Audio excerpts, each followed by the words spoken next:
Day. My name is Paa Kwesi Asare. And I am Aisha Yakubu Khalid. Coming up in the bulletin this evening. News 60 Headlines is brought to you by Flamingo Paint, Pepsodent Charcoal and Pepsodent Herbal.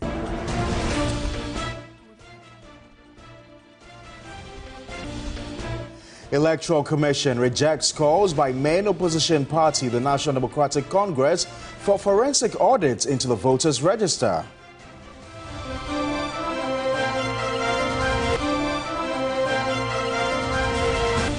Bawku Township turns into ghost town as soldiers allegedly brutalized civilians and order closure of shops.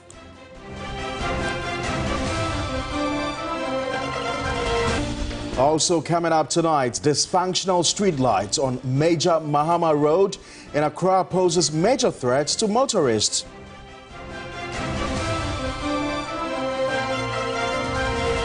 Coming up in business, Securities and Exchange Commission to release 1.5 billion cedis as bailout for affected customers of failed fund management companies.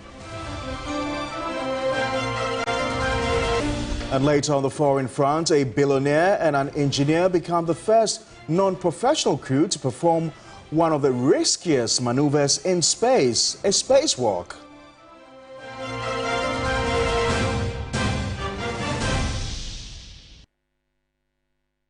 A reminder, we're streaming live on Facebook. We're also live on your DSTV channel 279. You can join us with your views, comments and suggestions on any of our top stories this hour. Feel free to visit any of our social media pages on Facebook and on X. Remember, this is your Election Command Center.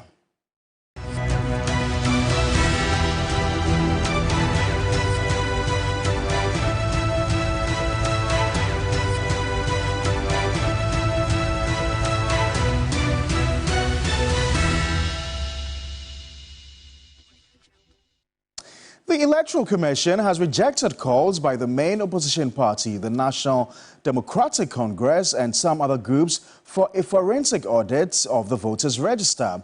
According to the Commission, they are capable of addressing any challenges the register may pose.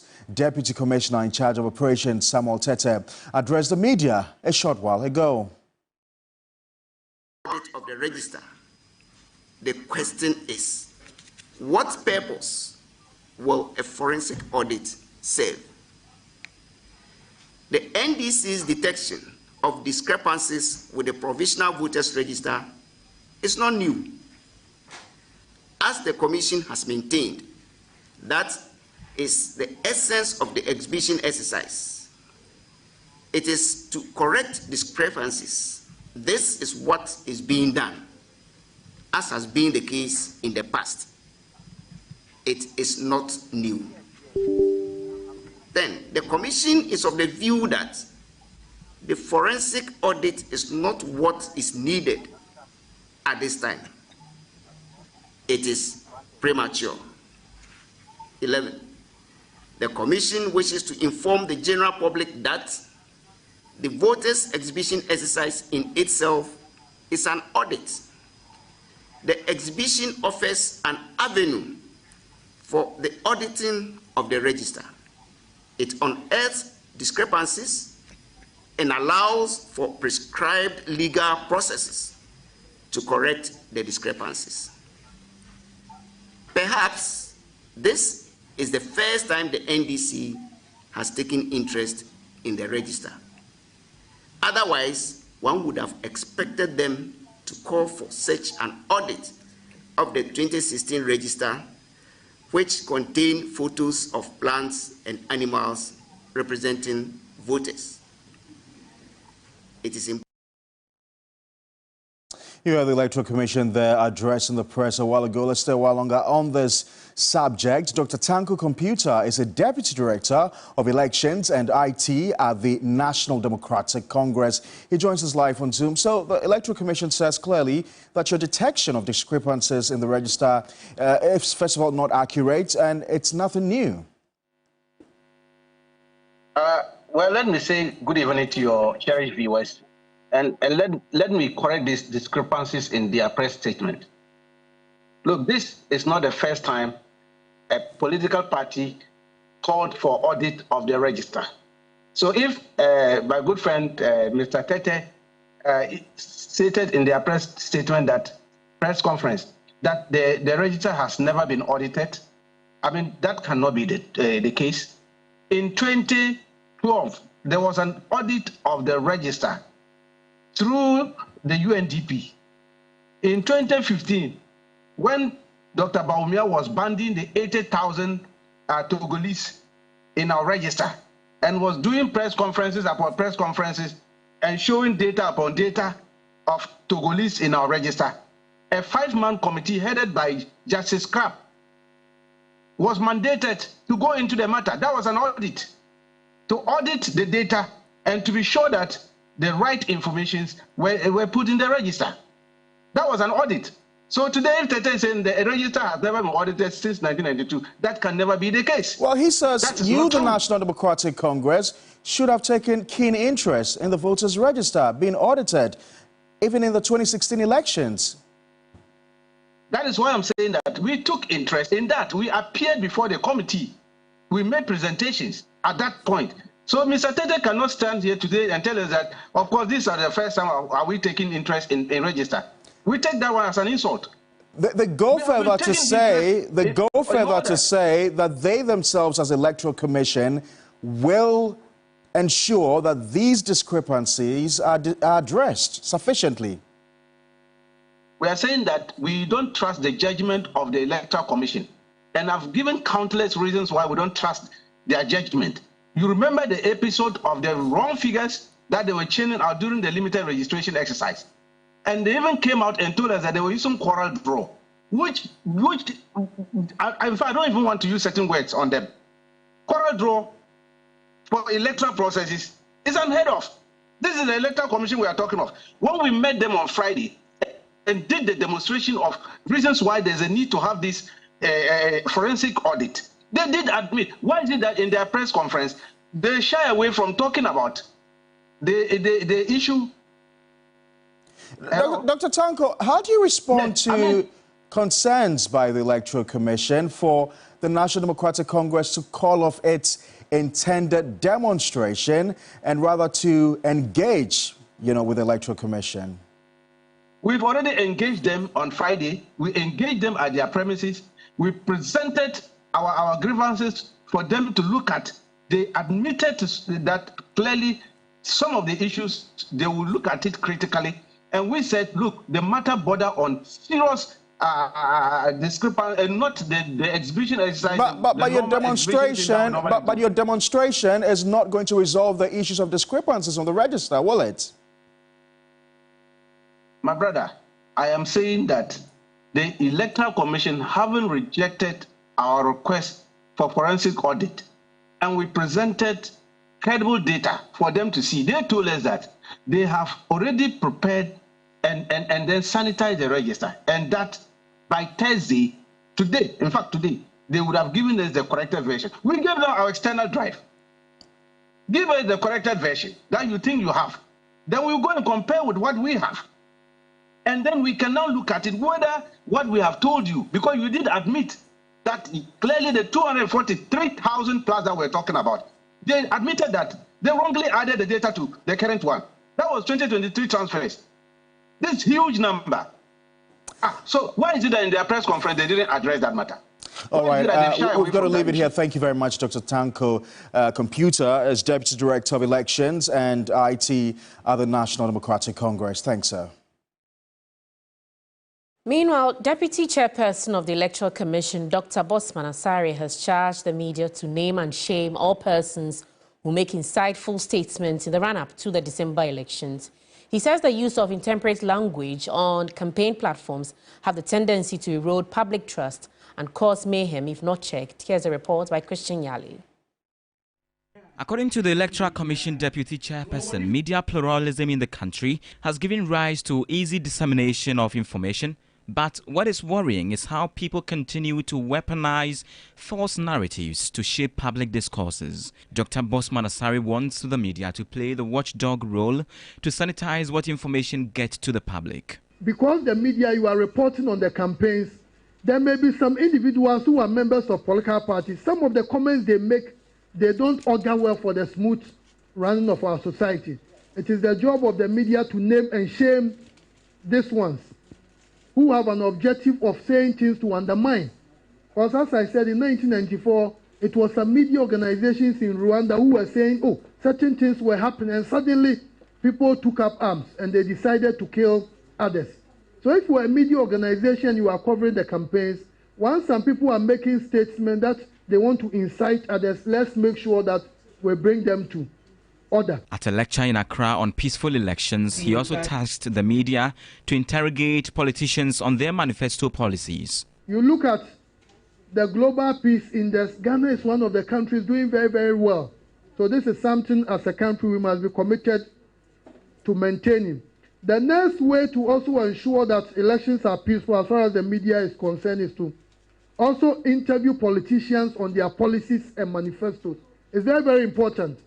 Because usually when you listen to the politicians, they say a lot of things. But the media, you need to sit them down and engage them. All of us want to go to Tema. You want to use the motorway. Another person also wants to use the beach route. So explain it to us very well. So once those explanations are done, people begin to understand the process. Peaceful elections are crucial, and the media play important roles in ensuring stability and putting stakeholders in check. Christian Yale, TV3 News, Accra. In other news tonight, flag bearer of the new patriotic party, Dr. Mahamudu Bawumia, says he will reintroduce the car waiver for health officers and nurses when voted into office. He says he's in discussions with the Ministry of Health to address delays in the payment of nursing training allowances. Now, Dr. Bawumia was addressing nurses and midwives at the Teshi Nursing and Midwifery Training School as part of his Greater Accra regional tour. Dr. Mahamudu Bawumia received a rousing welcome at the Teshi Nursing and Midwifery College. He was flanked by some party functionaries and bigwigs to the premises of the college. The visit to the college was part of his Greater Accra regional tour. Addressing the students, the MPP flag bearer lauded government's efforts in restoring the training allowances, but he was quick to acknowledge the delays in the payment of the allowances and emphasized that it will be addressed. And we have restored the nursing training allowances. There may be delays, yes, but allowance delayed is better than allowance cancelled. And we'll continue to make sure. And I'm working with the Ministry of Finance on a scheme, on a way to make sure we don't have delays. Dr. Mahamudu Bawumia spoke about the recruitment of health professionals. In the last 7 years, up to 2023, we have recruited 200,000 medical personnel. 200,000.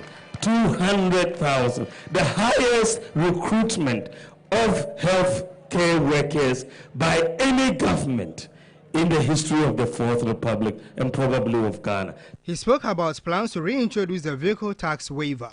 The former president, when he was president, took away the car import duty waiver for nurses. You remember that? Yes, I'm bringing it back for all nurses. The car import duty waiver is coming back for all nurses, as well as looking at ways to improve conditions for people who are posted in the rural areas. Earlier, the MPP flag bearer engaged with interfaith groups and community leaders at the Lejokuku constituency. He emphasized rolling out initiatives and new ideas, such as importation of electric vehicles and a Buy Ghana policy. Later, Dr. Mahamudu Bawumia made a stopover at the Teshi Traditional Council. Also, the new Patriotic Party has officially presented second Deputy Speaker and Independent MP for Fomena, Andrew Siamamwako, as the party's parliamentary candidate in the Fomena constituency. Ashanti Regional Chairman of the party, Bernard Impiboesiako, made the official announcement to constituency executives on Thursday.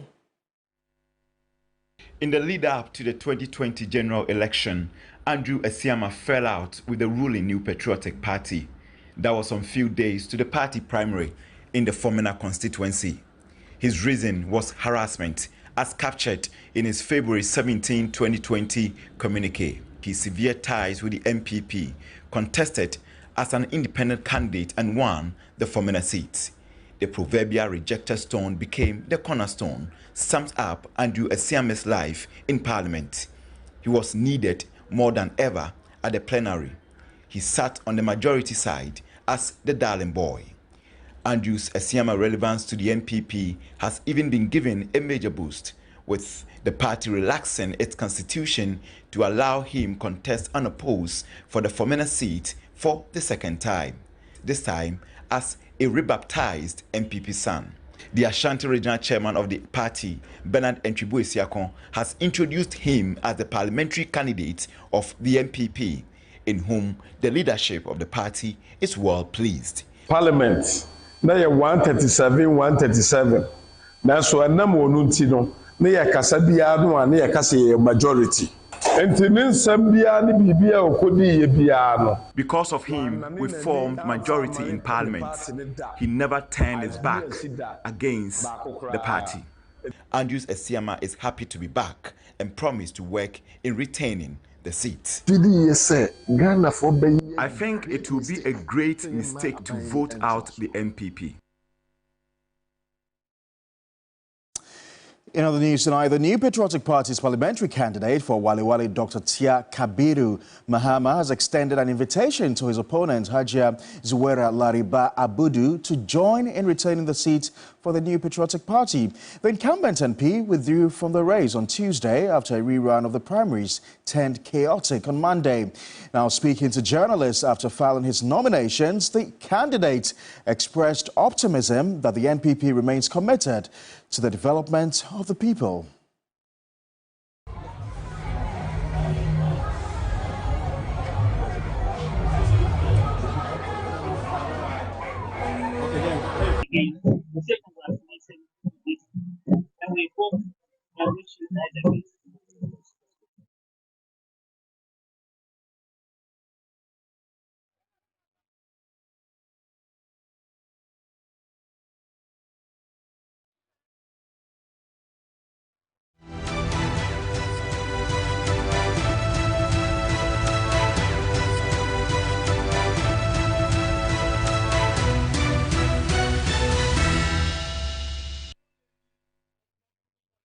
Let's now take you to the Upper East region, where a military raid in the Bawku municipality of the region has led to the closure of shops and residents abandoning the township to take cover.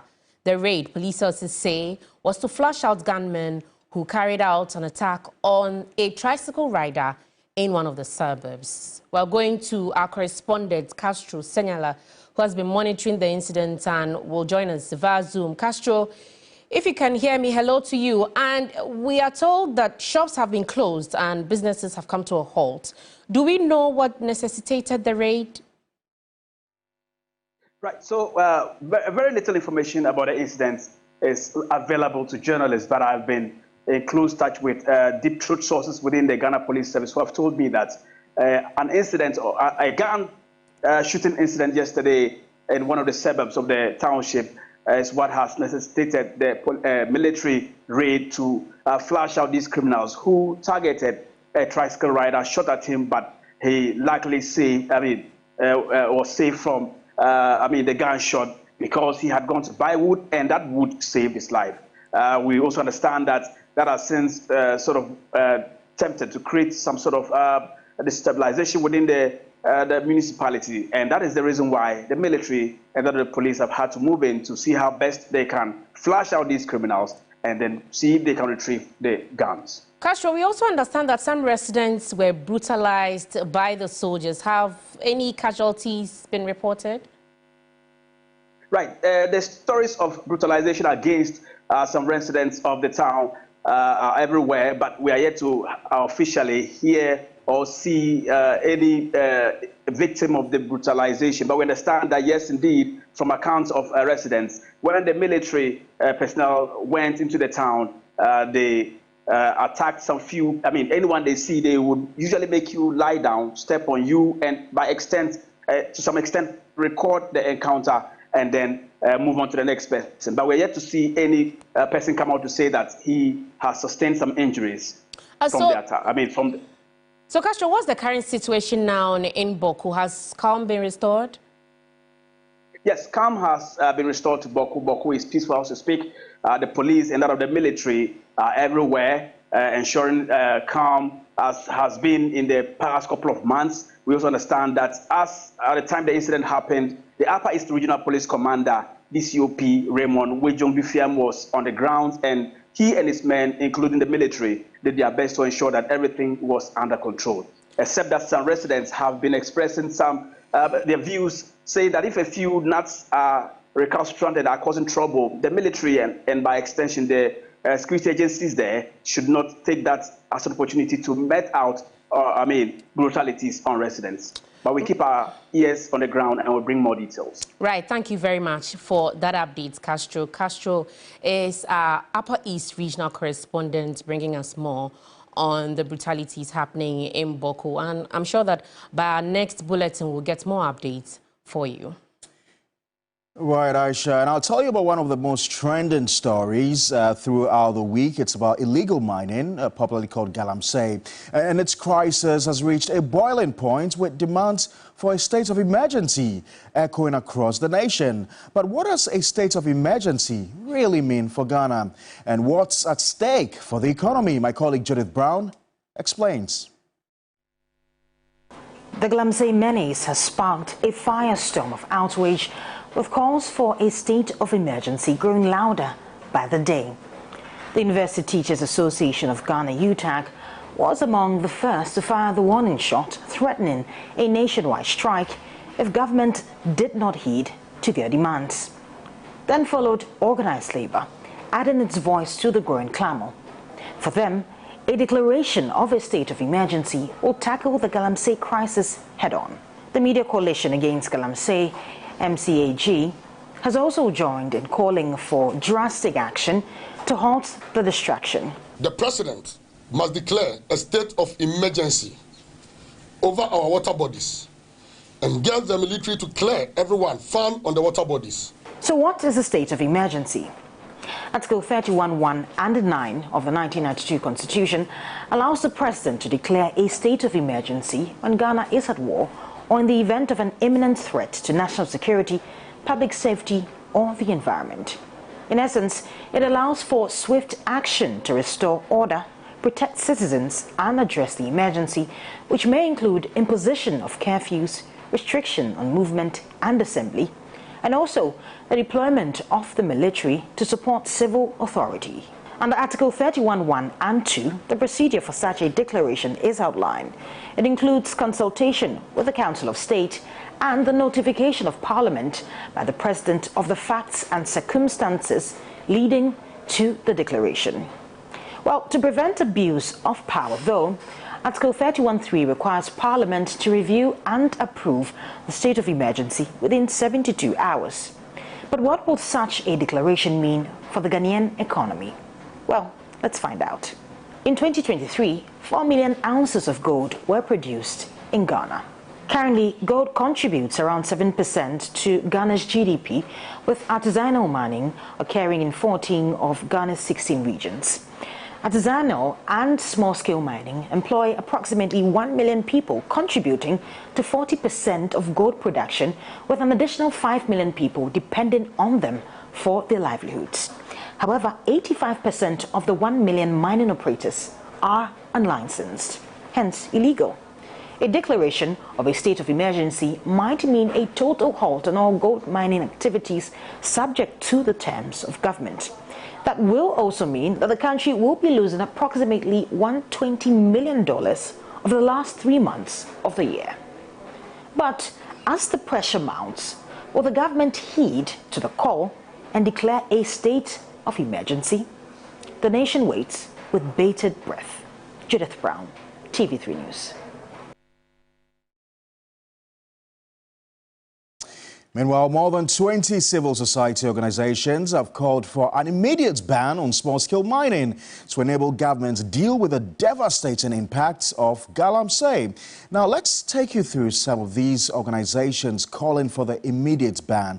Now, CSOs demanding nationwide ban on Galamsey include the Trade Union Congress as the TUC, the Ghana Catholic Bishops Conference, the Ghana Medical Association, the University Teachers Association of Ghana, UTAG, the Alliance for Empowering Rural Communities, the Mass Action for Sustainable Development in Africa, amongst others. So the reason why most of these bodies and agencies are calling for an immediate halt to this illegal mining is because of the ravaging effects of Galamsey. And this includes 50% of treated water being lost due to 600% rise in turbidity levels. Also the fact that Ghana may need to import water by 2030. And one of the most difficult challenges has to do with the birth deformities reported in Galamsey communities. Also, that 3.5% of agric land, that's a little over 4,700 hectares of farmlands in the Greater Accra region have been destroyed by Galamsey.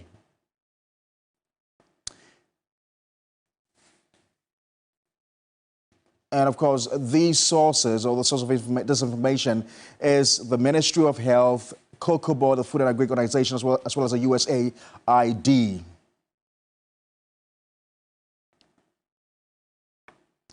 We'll continue with our street lights campaign.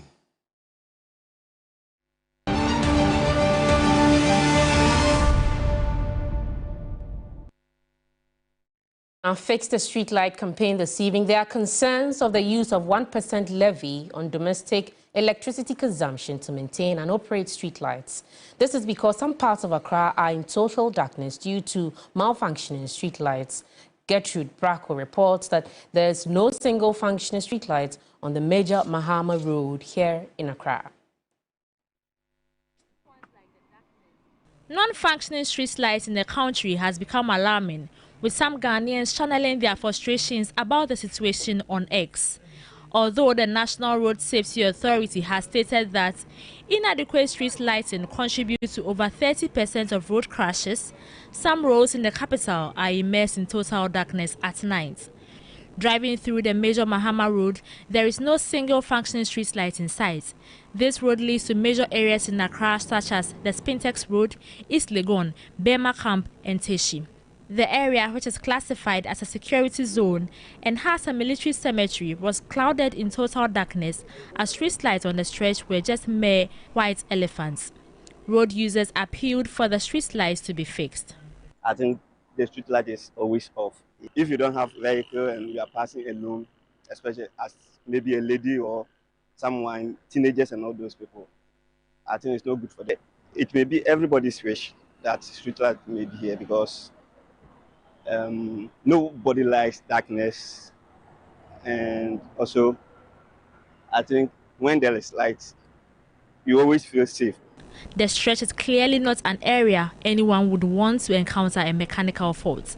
David Tete, a student of Unimac IFT who had just closed from classes, was not lucky. He feared for his life. I could see some pothole just down here. When you are coming, you won't see whether you are close to the pothole or not. So you might end up dipping into the pothole. Even as I'm talking now, my motor has an issue and I'm stuck here. I don't know whether someone will come and stab me, someone will come and pick my phone. It's an issue. Others raised security concerns about the non-functioning street lights on the road.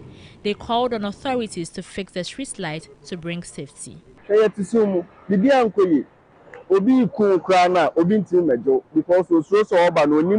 someone is being attacked, no one can save the person. I have witnessed people being robbed of their belongings. Because of poor visibility, we can't identify the culprits even if they commit crimes. Within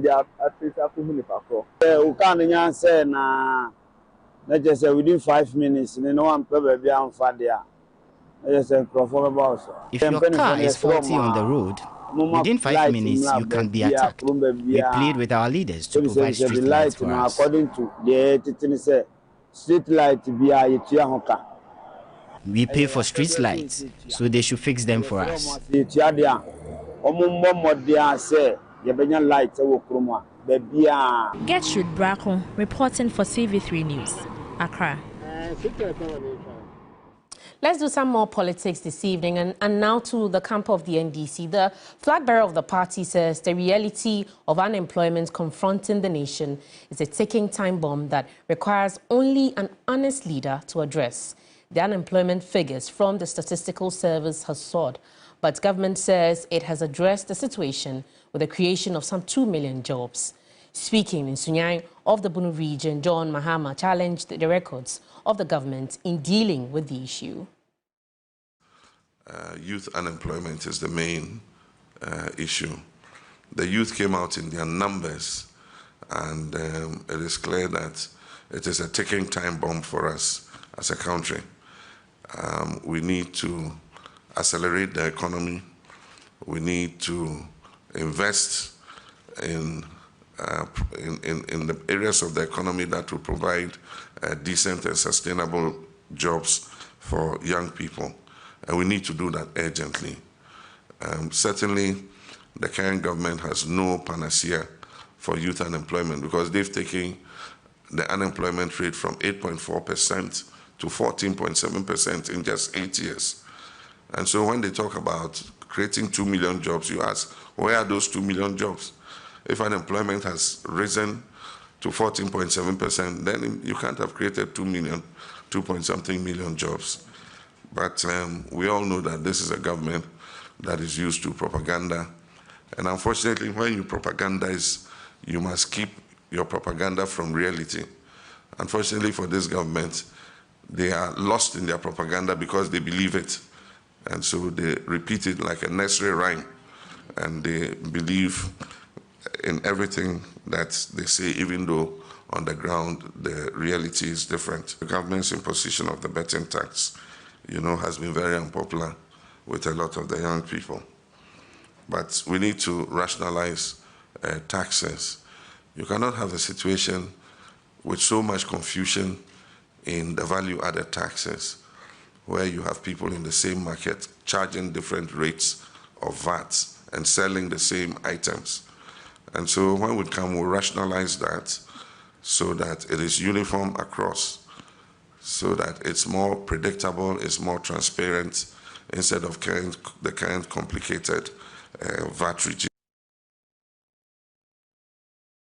A reminder, you're still watching News 360 live from our studios here at Desawe in Kanda, Accra. We're going to go for a quick break. We'll return with the very latest in the world of business.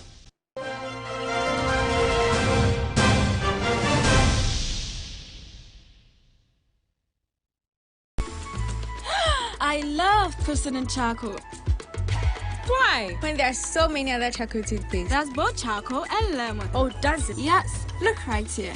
Yes. Pepsodent Charcoal has two of nature's powerful whitening ingredients. With the power of activated charcoal and lemon essence, it removes stains and whitens teeth naturally. Convinced? Well, I am. Just look at your beautiful Pepsodent smiles. For naturally whiter teeth, Pepsodent Charcoal. No. 1 bucket of Flamingo paint is equal to several buckets of any other paint brand on the market. Flamingo paint, superior durability, superior hiding, superior coverage. Flamingo paint, simply superior. 1 bucket of Flamingo paint is equal to several buckets of any other paint brand on the market. Flamingo paint, superior durability, superior hiding, superior coverage. Flamingo paint, simply superior. Whenever you fly to space or take your first step as baby, Soft Care always stays with you. New Soft Care Space Series is rooted from space technology. Keeps you dry and comfortable for 12 hours long. Offers you the most effective protection during your space journey. Soft Care. Protect your leap. He's going to play in this weather? Why did you let him go? He might fall ill. And if he doesn't go out for practice, how will he win more trophies? To protect our family from illness-causing germs during the rainy season, we use Dettol soap every day. Dettol with Germ Defense gives you protection. Rainy season brings a lot of illness-causing germs, and Dettol soap's Germ Defense protects you from these germs. Be Dettol sure. This advert is FDA approved. Playing for your country, easy. Scoring, easy. Avoiding injuries, easy. Winning, easy, Charlie. But you know what be easy now? Kibo 4-in-1 Gary mix. Easy. It gets everything inside. Gary, creamer, sugar, roasted groundnuts. Just add water, then sharp my soakings make ready. Taste and energy, made easy. As I be street footballer, Gary at the top. Now we attend Starboy. Still Gary at the top. I travel go abroad. Kibo Gary at the top. Kibo Gary, he the bio. I'm a match winner, but the real champion is Kibo 4-in-1 Gary mix. Champion taste. This advert is FDA approved. Live in a community where your neighbors become family. And where family is love that awaits you on a daily basis. And where friendships bind us together in communal spirit.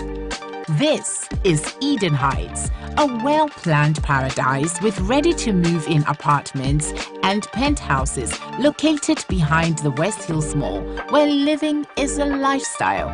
So, whatever your style, Eden Heights is the perfect place to live. For purchase or rental, call +233 50 153 1444 or +233 50 153 1445. Eden Heights, the height of modern living. Do you know someone who's making a difference in your community?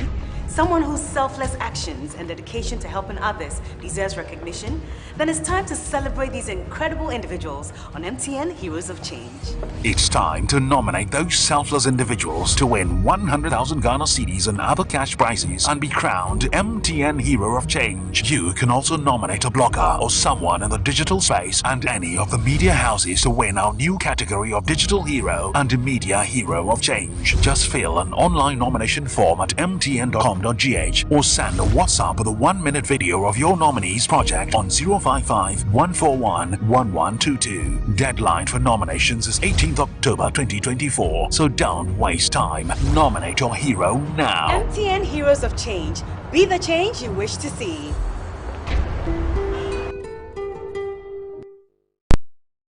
The business segment is brought to you by MTN and Napa Foods. Heaven Black Insecticide Spray and Coil. West Hills Ridge Property, Eden Heights.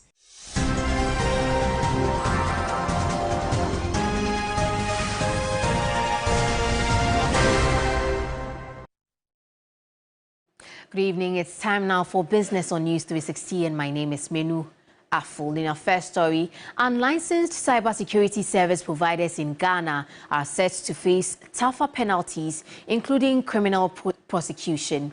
This is according to the Cybersecurity Authority, which is intensifying efforts to regulate the industry and ensure compliance with the country's cybersecurity laws. Head of Computer Emergency Response Team, Stephen Kujo-Seshi, made this known at a ceremony to present certificates and accreditation to the second batch of cybersecurity service providers, establishments and professionals in Accra.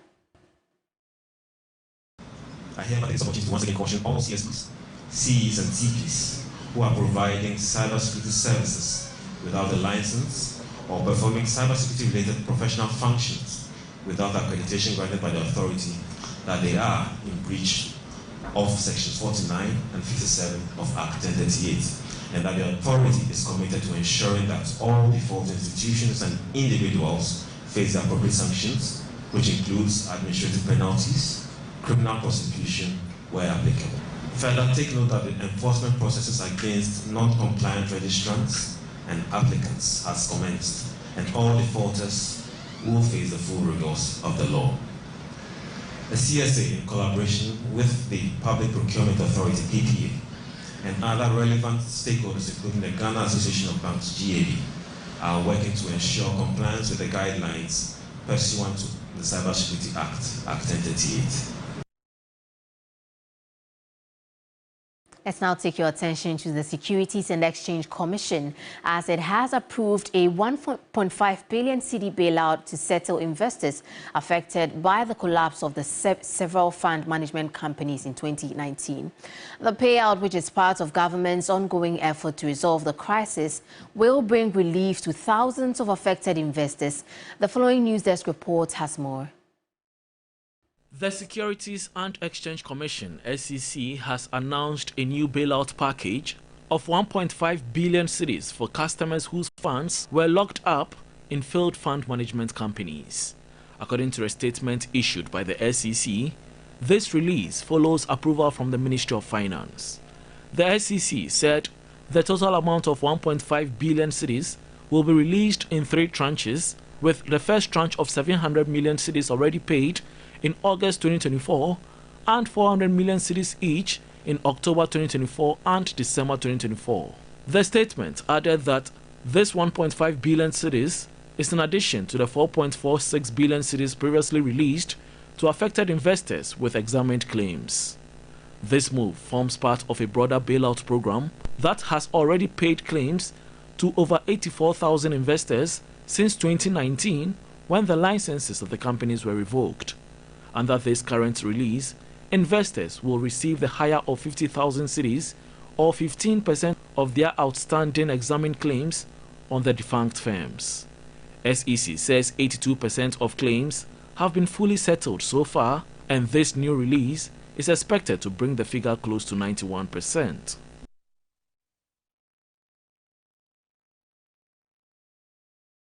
And away from that, GOIL PLC, in partnership with Côte d'Ivoire's Société Multinationale de Bitumen, has inaugurated the African Bitumen Terminal and Production Plant in Tema, Greater Accra region.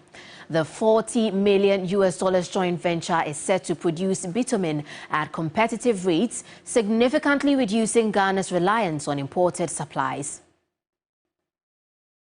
The plant, with a capacity of 7,500 metric tons, is designed to meet the demands of Ghana's road construction sector, producing the necessary volumes of bituminous products locally. With the completion of this project, bitumen supply will be readily available to the construction industry. More importantly, this facility is equipped to produce the higher grade of PMB and emulsions. GOIL aims to become a leading supplier of premium quality bitumen across the sub-region. We are confident that this will position GOIL as a leader in the supply of bitumen products in Ghana. GOIL's ultimate objective is to become a major supplier of bitumen and a producer of the highest quality polymer modified bitumen PMB for here along the West Coast. President Akufo-Addo, speaking at the commissioning, emphasized the importance of regional cooperation in driving economic progress, highlighting the project as a key example of this collaboration. We're witnessing the inauguration of the largest bitumen processing facility in our country, an infrastructure milestone that is both transformative and representative of the importance of regional cooperation and industrial growth. Under the terms of the partnership, GOIL holds a 60% ownership stake in the venture, while SMB, responsible for supplying the raw bitumen, retains the remaining 40%. Well, that's it for Business on News 360. My name is Minu Aful. Do stay with us for more news updates after this.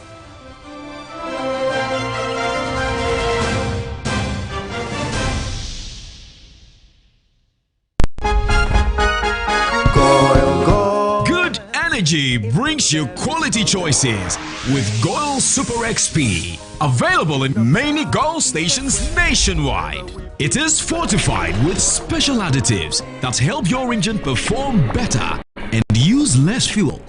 Branch into a GOIL station today and energize your ride with GOIL Super XP, compatible with most vehicles. GOIL Super XP will feel ya, huh? Will be feel. GOIL, good energy. Yeah, yeah. Hey, gee.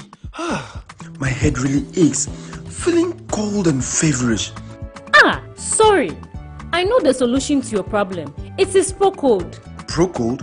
I bought some 3 days ago, but I'm not seeing any improvement. You can even have a look. Let me look at it. This is fake. Let's go to the drugstore. Please, we want Procode. No, not this. Oh, but this does the same work, and it's even far cheaper. No, we insist you give us pro code from Kojak. I don't understand why people give this fake pro code. And where they don't give the fake one, then they give you a similar one with a different name and tell you it works the same. But it is not so. The only pro code we know is from Kojak. If it's not pro code from Kojak, then we won't accept it. Wow. So this is the original pro code. It has the logo and Kojak boldly written on it. Yes, for quick and effective relief from headache, flu, nasal congestion and other feverish conditions, insist on pro code from Kojak. Pro code, K-O-J-A-C-H. Pro code.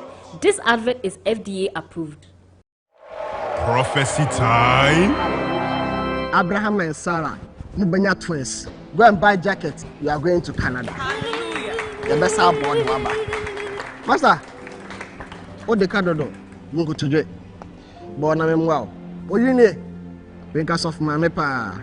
Business is bread, school fees, chop money. Funeral bills, suppliers, in-laws. Side chicks.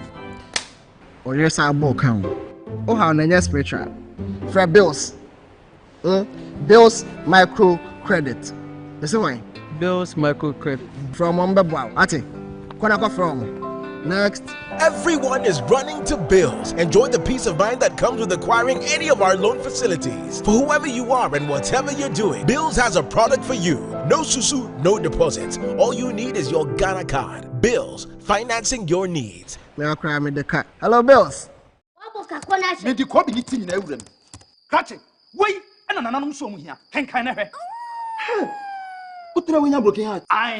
Akuko ya bounce visa. Mama. 92 African Cup this year. Aye. Nana, ntimi nyo hwe mame. Can you try? Aha ye ni adian. Making money shouldn't be this hard. Just reload and win cash in the Telecel More Money promo. Win daily and weekly when you reload your mobile and broadband bundles. You can win up to 30,000 Ghana cedis weekly or the 1 million Ghana cedi grand prize. The more you reload, the better your chances of winning in Telecel More Money promo. Dial star 500 hash or opt in on the Telecel Play app for free. Telecel, connecting energies. This promo is regulated by the NLA on the Caritas Lottery platform.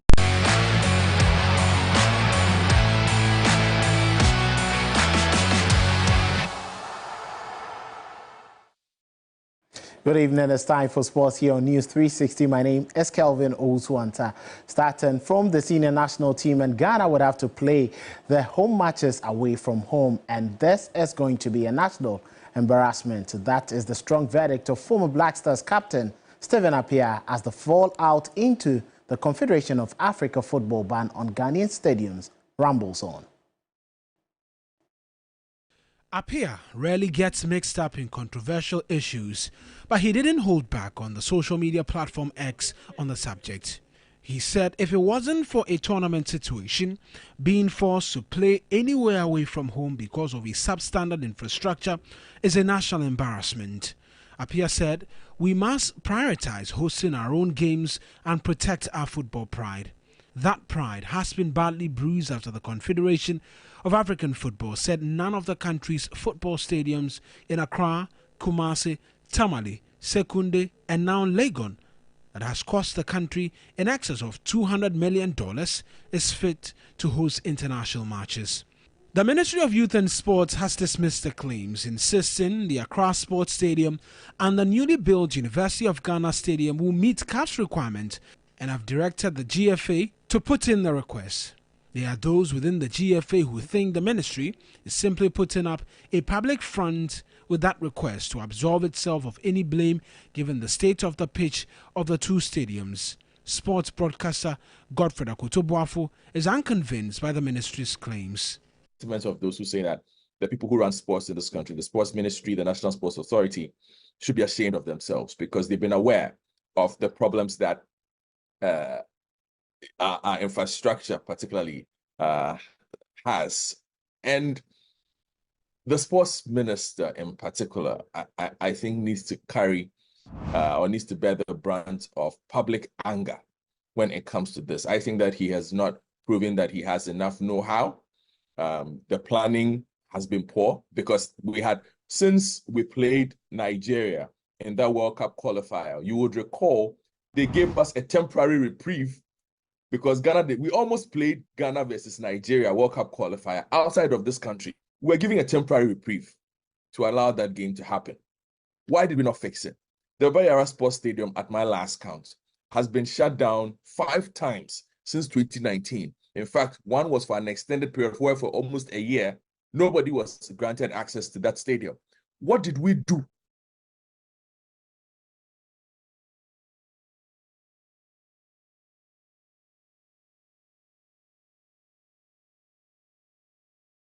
A source with knowledge of the working of the CAF licensing regime told 3 Sports there have been previous concerns over the Legon pitch during lower category matches or assist with the Accra Sports Stadium. Meanwhile, 3 Sports understands Nigeria is unlikely to be an option for Ghana as they contemplate where to host next month's AFCON qualifier against Sudan. The Nigerians have only one stadium and have approved that for international matches by CAF in Oyo, and the GFA, we understand, is not considering that as an option. Instead, the Stade de Cake in Lomé, Togo, and a number of options in Abidjan, where there are at least 2 approved stadiums, are the main venues GFA is considering if CAF ban holds.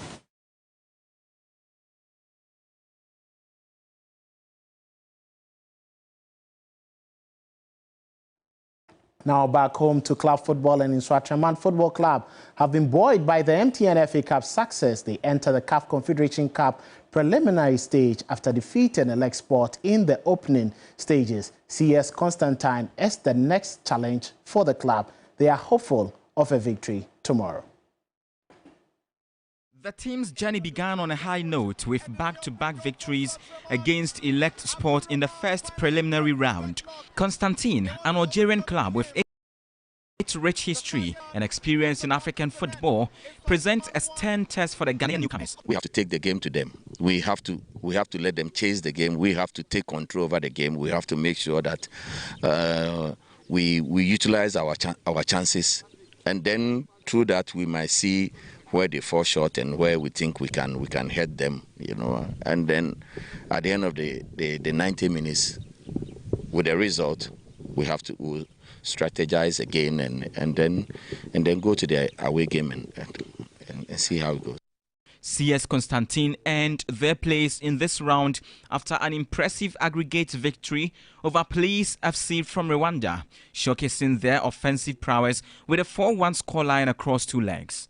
As anticipation builds for this crucial tie, football fans across Ghana and beyond will be watching closely to see if Swatraman FC can continue their fairy tale run in the CAF Confederation Cup.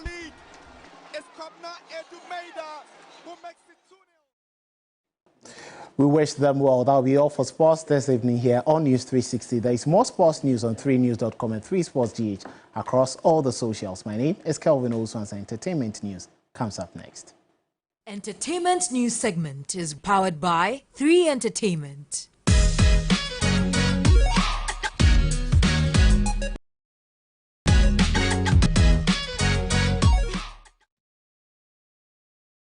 Welcome to the Entertainment News segment. My name is Anita Ikia Ikufu, and Ghanaian entertainment entrepreneur and politician Baba Sadiq is against government, claiming the sole credit for the success of the Year of Return initiative in 2019. And to Sadiq, private sector had already been actively organizing events in December that were integral to the initiative. He points out that the original vision for the Year of Return was to create a Pan-African-style event aimed at encouraging the black diaspora to visit Ghana during the summer months. The Year of Return, when you look at it, was essentially mainly branding. Look, every December, from as far as I've had since, every December, if you put it in mind, the December in Ghana component has always existed. Then in 2019, when they had launched, was supposed to be almost something like a Pan-African idea. All right. You know, where you're going to encourage the black diaspora to mark the 400th year of the return of slaves to Africa. And so you have created this idea to sort of encourage the black diaspora to continue to come back home, particularly around the period December, Christmas. No, not December, around the period where they were usually on break, which is July, August, September. Okay. That's a summer period. That's when they are usually on break. That's the time where they usually take their leaves. And so the idea was to encourage them to come back to the country. But guess what? That idea didn't quite pick up. Then the December of that year, the entertainment company, which has always existed, so as much as we know it, including some of the activities that have always existed for as much as we know it, picks up, and then they target and say, you have returned. I get it. But again, see, you need to give honor to whom honor is due.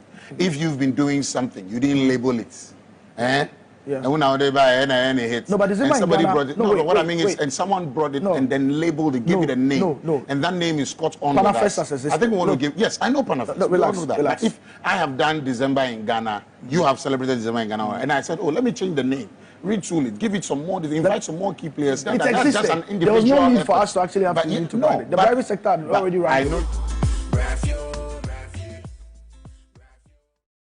And that's it for the Entertainment News segment. My name is Anita Ikia Ikufu. Have a good evening.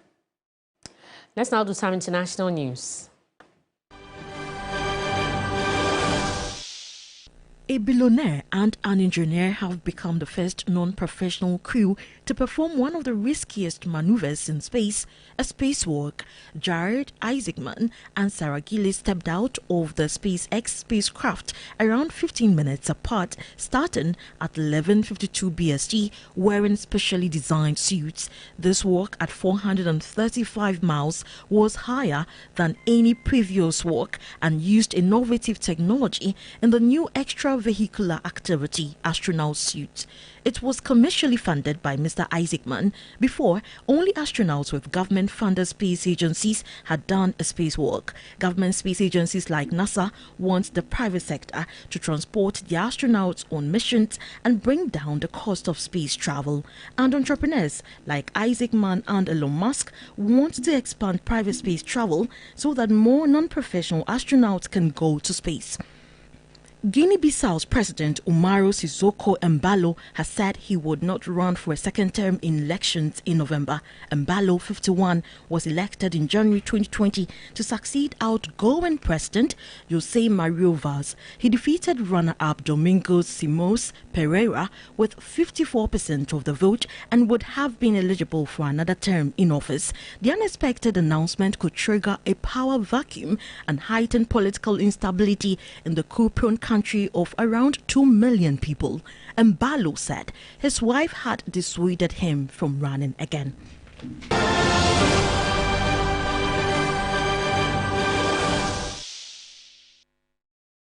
Right, before we go, just look on your screens right now. Tell me what you see. So on your screens right now is a QR code. Kindly pick your smartphone and scan that code. It will take you to our exclusive WhatsApp channel for 3 News. That's where you find everything news from us here at TV3. From our news code cards to videos and details of events as they happen. It's the 3 News channel on WhatsApp. Do well to scan and follow together for our latest updates. Definitely. That's all for News 360. For more news, you can log on to our website. It's www.3news.com. My name is Aisha Yakubu Khalid. I am Paa Kwesi Asare. Have a good evening.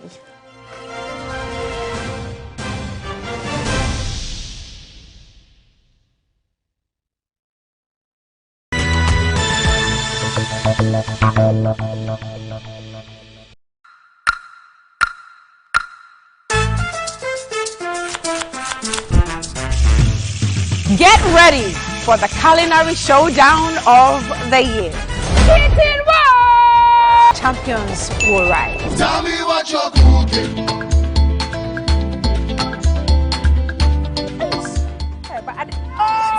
Who will impress our judges and who will go home? Tune in to find out. This is Kitchen Wars Season 3. Kitchen Wars brought to you by Kivo Foods, Everpack, Mazin Foods, Miss Cookie Spices,